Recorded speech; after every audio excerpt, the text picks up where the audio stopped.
All praises to Yahweh, Bahashem, Yahweh Shai. And let's get right into this video. This is Brian Cranston challenging the. Actually, we're just gonna play it. Make America Great Again. My comment is, do you accept that that could possibly be construed as a racist remark? And most people, a lot of people, go, "How could that be racist? Make America great again?" I said, so just ask yourself from an African American experience, when was it ever great in America for the African American? When was it great? So if you're making it great again, it's not including them. Make America Right, and Brian Cranston is on point right here, for he's right.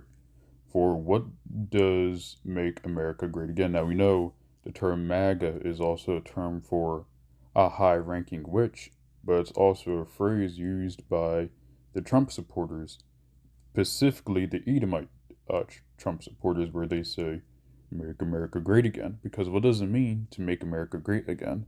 Does that mean to make America great again when uh, white supremacy was in full fashion, to where black people had no rights, and to where the whole world didn't know who Esau Edom was? Right? This is the common phrase that is said by these Trump supporters. Now, we know it doesn't matter who's the president, right? But whenever you hear a Edomite say, "Make America great again," you see his true colors showing what spirit and what nation he is from, the spirit of Edom. Now, we're going to get Micah chapter 2, verse 10.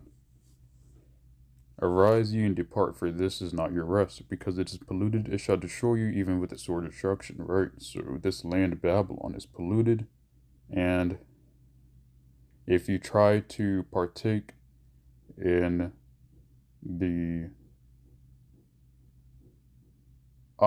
wine of Babylon and the enjoyment of Babylon, right? In the entertainment of Babylon, it will destroy you with the sword of destruction. Now we know that we are to balance these things, but but even though we're in this world, we are not of this world, right? So we must know to separate the flesh from the spirit in this kingdom of Babylon, or else, people will also be destroyed by those nuclear missiles. Now, it says in Zephaniah chapter 3, verse 19, "Behold, at that time I will undo all that afflict thee, and I will save her that halteth, and gather her that was driven out. And I'll get them praise and fame in every land where they have been put to shame." Right. So the thing is, with the so-called blacks, Hispanics, and Native Americans, we have been put to shame with every land we have gone to. Right. You even have Chinese people using the N-word, right? Or some Chinese people using the N-word because they heard it from Edom, right? Or you have nations constantly trying to wipe away the history of the blacks, the black people, right? Who are of the southern kingdom of Judah, right? Of course, not every black person is Israelite. Some are Hamites, some are Edomites. But what I'm saying is that the ones that are Israelites, right, have been put to shame, and who's constantly had their history been erased.